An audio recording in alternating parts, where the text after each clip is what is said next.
जो बच्चे को डिफरेंट प्रिविलेज होते हैं या जो डिफरेंट स्कीम्स के साथ लिंक हो सकते हैं वो भी रह जाता है। लाइक मैं आपको एक चीज़ बताऊँ, लाइक एक ट्रस्ट है, नेशनल ट्रस्ट करके है, जो कि 4 डिसेबिलिटीज़ को कैटर करता है। बच्चे में मेंटल रिटार्डेशन होता है, मल्टीपल डिसेबिलिटी है, सेरेब्रल पैलिसी है, लेकिन या वो प्रॉपरली जब डायग्नोज ही नहीं हुआ है, वो प्रॉपर एक मेडिकल कंडीशन रखी ही नहीं गई है डॉक्टर्स के एंड से, उसकी वजह से वो बच्चा उन चीज़ों से भी महरूम रह जाता है। तो इसमें आगे चल के बच्चे को बहुत सारे इश्यूज हो जाते हैं। या हम लोग कुछ ऐसी disabilities like specific learning disability है, तो वहाँ पे भी डायरेक्टली डॉक्टर्स देख देते हैं कि ये मेंटल रिटार्डेड है या mental There are few terms, 4 or 5, 6 terms जो डॉक्टर्स यूज करते हैं। आउट ऑफ 22 डिसेबिलिटीज है ना एक्ट टेस्ट में, 21 out of 21 disabilities they are using 3 और 4, 5 टर्मिनोलॉजी, जो जैसे मेंटल रिटार्डेशन है, मेंटल इलनेस है, फिजिकल डिसेबिलिटी है, लोकोमोटर डिसेबिलिटी इसको लिखते हैं। बात समझ में आई?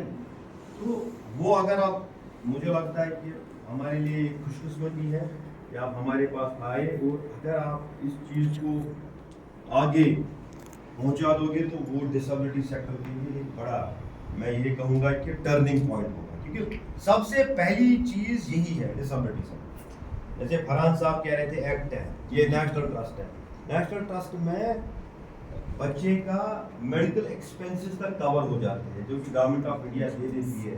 क्योंकि आपको खुद पता है कि ये जो बच्चों को ड्रग्स लगते हैं, खासकर साइकेट्रिक ड्रग्स, वो कितने महंगे हैं।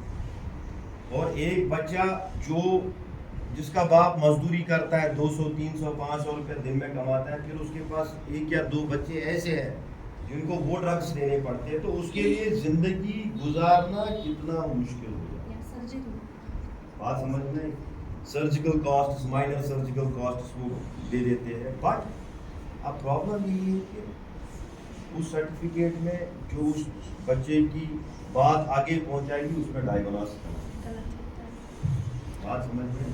Thank you. और जैसे हम लोग रिहैबिलिटेशन की बात करते हैं ना, जैसे हम लोग एक प्राइम चीज़ मानते हैं एक्सेसिबिलिटी को रिहैबिलिटेशन में, वैसे awareness and sensitisation is very key factor to it. Like मैं आपको अभी रिसेंटली एक एग्जांपल दूंगा, कुलगाम से ही एक वेल टू डू फैमिली से एक बच्चा है, 12 साल उन्होंने उसको बिल्कुल घर में रखा है। फादर जो है वो एक हायर सेकेंडरी में लेक्चरर की पोस्ट पे है। तो अभी उनको समहाउ पता चली है हमारे स्कूल के बारे में, और मदर बहुत ज़्यादा चाह रही है कि बच्चे का एडमिशन हो।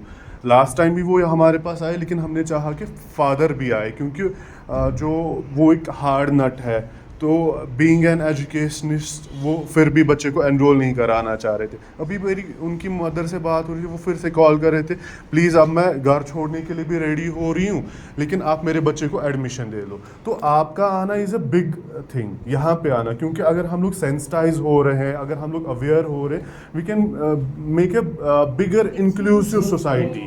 वो बहुत इंपॉर्टेंट है, क्योंकि डिसेबिलिटी के साथ साथ में ही इसके साथ स्टिग्मा एसोसिएटेड है और बहुत सारे स्टीरियोटाइप्स भी एसोसिएटेड है। So we together we can be the change agents and we can break these stereotypes and myths related to the disability. और स्टिग्मा अभी जो वेल ऑफ फैमिलीज है ना, वहाँ पे बहुत ज़्यादा है एज कम्पेयर टू जो गरीब लोग हैं ना, उनमें उतना सोशल स्टिग्मा डिसेबिलिटी को लेके नहीं है, इतना बड़े खानदान।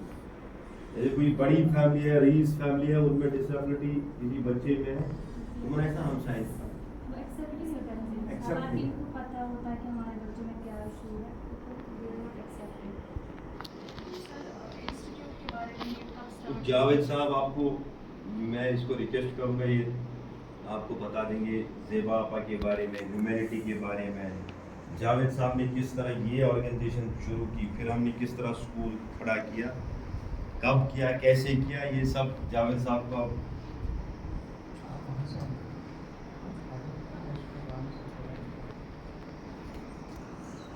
हमने पहले जो ऑर्गेनाइजेशन रजिस्टर की हुई है वो है ह्यूमैनिटी वेलफेयर, जो ह्यूमैनिटी वेलफेयर ऑर्गेनाइजेशन है। ये हमने 2003 में रजिस्टर की हुई है, लेकिन इसकी जो कहानी है वो मेरी पर्सनल लाइफ है, जो मुझे कश्मीर कॉन्फ्लिक्ट में 1997 में ब्लड इंजरी हुई, जिसकी वजह से मेरी स्पाइनल कॉर्ड इंजरी हुई।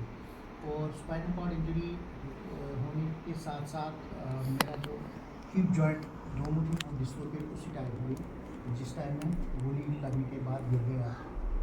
एक्चुअली मेरा जो ब्रदर था क्लासमेट था वो पॉलिटिशियन था, उसको किडनैप करने के लिए कुछ लोग आए, उन्होंने गोलियाँ चलाई जो मेरे कमर में एक गोली लगी, उसकी वजह से मेरी नेफ्रेक्टोमी, स्प्लीनेक्टोमी, लिवर टेयर, इंटेस्टाइनल टेयर हुआ। और जो डॉक्टरों ने मुझे उस टाइम SMHS में सर्जरी की और सर्जिकल इंटरवेंशन में उन्हें थोड़ा सुबह की, वो सुबह बात कर रहे थे कि ये बंदा सर्वाइव नहीं करेगा क्योंकि ऑलमोस्ट वाइटल आर्गन सभी टच हुए हैं। और सबसे बड़ी परेशानी है कि ये 2-3 दिन के बाद मेरा पाँव जल गया वाटर बॉटल से और उनको पता चला कि सेंसेशन लॉस भी है। तो उसके बाद स्पाइनल फिक्सेशन हुई, वो बोनेट्राइट हॉस्पिटल में हुई।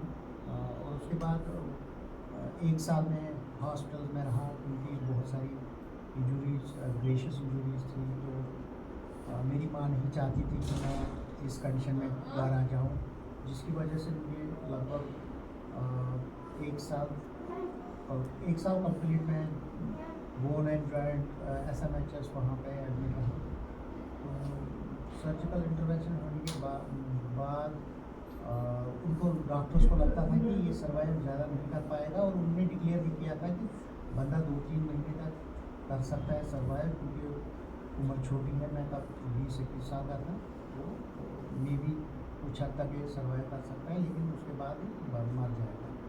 तो मुझे घर लिया गया। तो उसके बाद मैं लगभग 1 साल बहुत मतलब जिसको बोलते हैं कि हार्ड कंडीशन में था, पैनिक सिचुएशन थी।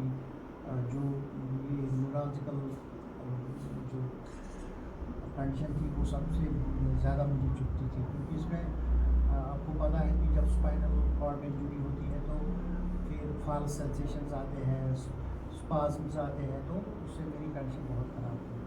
और उसके बाद थोड़ा प्रेशर सोर्स भी हुए, लगभग 20 प्रेशर सोर्स मेरे पूरे टाउन पे थे, उनका मैनेजमेंट बाकी चीज़। तो फाइनली डॉक्टर को मैंने चिट्ठी लिखी कि क्या मैं सर्वाइव कर पाऊँगा या फिर, तो उन्होंने लिखा कि स्पाइनल कॉर्ड इंजरी में अगर एक भी स्क्रैच हो तो 10-12 साल लग जाते हैं।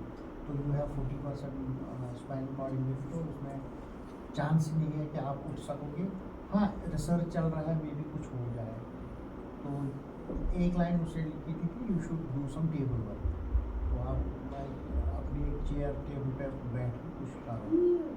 तो मैंने मतलब मैं भी बहुत दुखी हुआ, लगभग 1-2 दिन में काफ़ी परेशानी में रहा। फिर मैंने यही सोचा कि जिस तरीके से अल्लाह ने हमें भेजा है उस तरीके से वो आगे ले जाएगा, मुझे परेशान होने की कोई ज़रूरत नहीं। अल्लाह ने ही कुछ हिम्मत दी। तो 1-2 साल में घर पे होता था। पहले तो बहुत सारे लोग आते थे, खबर के लिए आते थे। फिर ये चीज़ भी फेड हुई, तो लास्ट में मेरी माँ, मेरी बहन, मेरे भाई जो थे, मतलब मेरी फैमिली में जितने भी थे वही मेरे पास रहते थे। तो दिन में तो सिर्फ माँ होती थी। तो एक दिन मैंने उससे बोला कि मैं अब मुझे लगता है कि टाइम उसका लग जाएगा, क्या पता है कुछ हो जाएगा, क्या हो जाएगा, तो मैं कुछ करना चाहता हूँ। तो मैंने अपने इर्द गिर्द कुछ बच्चों को फ्री ट्यूशन देना स्टार्ट किया घर पे। तो चूँकि स्पाइनल कॉर्ड इंजरी में बाउल ब्लैडर इनकॉन्टिनेंस बाकी चीज़ें होती है, तो बहुत परेशानी होती है मुझे। मतलब इवन कभी कभी मैं 1 महीने तक भी नहीं नहाता था। कभी कभी मेरी ज़िंदगी में मतलब वॉशरूम जाने में बहुत मुश्किल था, उठने में मुश्किलात थी। तो लेकिन फैमिली ने मुझे बहुत सपोर्ट दिया, मेरे भाई ने, मेरा अंकल मेरे साथ था, उसने भी बहुत मुझे मतलब नर्सिंग किया। तो फाइनली मैं भी जब एंगेज रहा तो मुझे अपनी डिसेबिलिटी, अपनी कंडीशन थोड़ा दिमाग से निकल गई। और फाइनली 4-5 साल तक मैंने यही फ्री ट्यूशन किए, जिससे मुझे थोड़ा सा दिमाग में आया कि मैं कुछ बच्चों को उन बच्चों के लिए काम करूँ, क्योंकि मैंने अब डिसेबिलिटी को देखा था, डिसेबिलिटी समझ आ चुकी थी। मैंने सोचा कि ये डिसेबल बच्चे नहीं आते हैं ट्यूशन्स के लिए, क्या वो पढ़ते नहीं है क्या। तो जिन्होंने मेरे पास 4-5 साल पढ़ा था वो भी अब बड़े हो चुके थे, कोई 8th में तब था, अब वो कॉलेज जाता था। तो मैंने उनको एक दिन बताया कि हम देखेंगे कि डिसेबल बच्चे कहाँ होते हैं। हमने 5-6 गाँव में थोड़ा सा एक सर्वे किया, हमने बहुत सारे बच्चे दिखे। एक बच्चे हमने देखे कि रस्सियों में बांधे हुए थे। तब साइकेट्री का बहुत कम रुझान था, साइकेट्री के डॉक्टर्स नहीं होते थे। तो उसके बाद हमने देखा कि स्कूल में क्या रुझान है। तो स्कूल में इनकी सीधे रिजेक्शन होती थी कि हम इनको क्या करेंगे। एवं ब्लाइंड, जिनको मेंटल डिसेबिलिटीज़ नहीं थी, फिजिकली वो डिसेबल थे, तो उनको भी वो रिजेक्ट करते थे, हमारे पास कोई ट्रेनिंग नहीं है वाली थी। और डेफ एंड म्यूट के लिए वो ये बोलते थे कि आपके लिए हम कुछ कम्युनिकेट नहीं कर पाते हैं, तो हम क्या कर सकते हैं। तो फाइनली हमने यही किया कि हम एक थोड़ा सा छोटा सेंटर खोलेंगे जहाँ पे हम इन बच्चों को तालीम देंगे या देखेंगे कि हम इनके साथ क्या इंटरवेंशन कर सकते हैं। छोटा छोटा 2-4 बच्चे, 5 बच्चे, 6 बच्चे आते थे, एक ज़्यादा था, एक आता था। तो लेकिन जितने लोगों को भी ये पता चला कि डिसेबल बच्चों को पढ़ाते हैं, तो लोग आने लगे। तो पहले 5-6 साल हमने 40 बच्चों के साथ इंटरवेंशन किया। कुछ को हम घरों पे जाते थे, होम बेस्ड इंटरवेंशन देते थे, कुछ को हम तो स्कूल सेंटर में ही लाते थे। उनमें 2 बच्चियाँ थी जो ब्लाइंड थी, लेकिन अल्हम्दुलिल्लाह उन दोनों ने पीजी किया। एक ने recently Jawaharlal Nehru university JNU Delhi से PG हिस्ट्री कंप्लीट किया, वो अब रिसर्च कर रही है। और दूसरी कल्चरल एकेडमी में जॉब कर रही है। बाकी जितने भी डेफ बच्चे आए इन सालों तक, तो कम से कम वो भी higher secondary level, college level तक पहुँच गए हैं।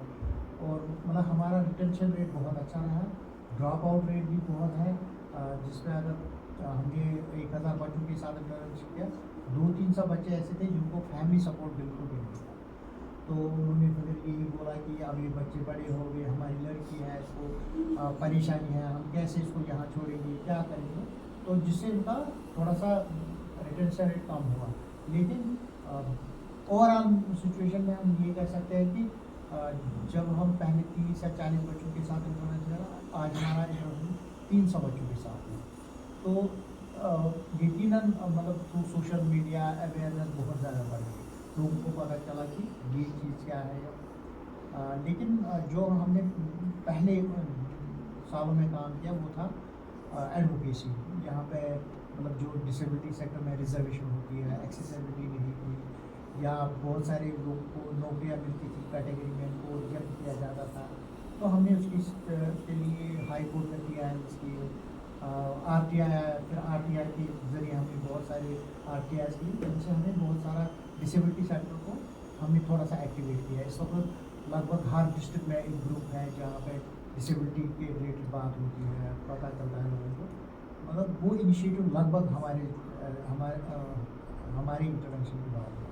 इसी तरीके से बहुत सारे स्कूल्स ऑलरेडी थे, लेकिन उनकी कारकर्दगी ऐसी नहीं थी जिस तरह आज आप यहाँ देखते हैं। तो थोड़ा सा रुझान इस टाइम इसलिए भी बढ़ गया कि साउथ कश्मीर में हमारा, जिस तरह हमने बोला कि कुलगाम से हमारे बहुत सारे, हमारी एक बस जाती है कुलगाम, तो लगभग 30 बच्चे कुलगाम डिस्ट्रिक्ट से हमारे यहाँ आते हैं। तो इसी तरीके से पुलवामा, शोपियान या बाकी डिस्ट्रिक्ट से भी यहाँ आते हैं। एवं श्रीनगर के बच्चे हमें अप्रोच करते हैं कि अभी यहाँ पर कुछ ना कुछ होना चाहिए।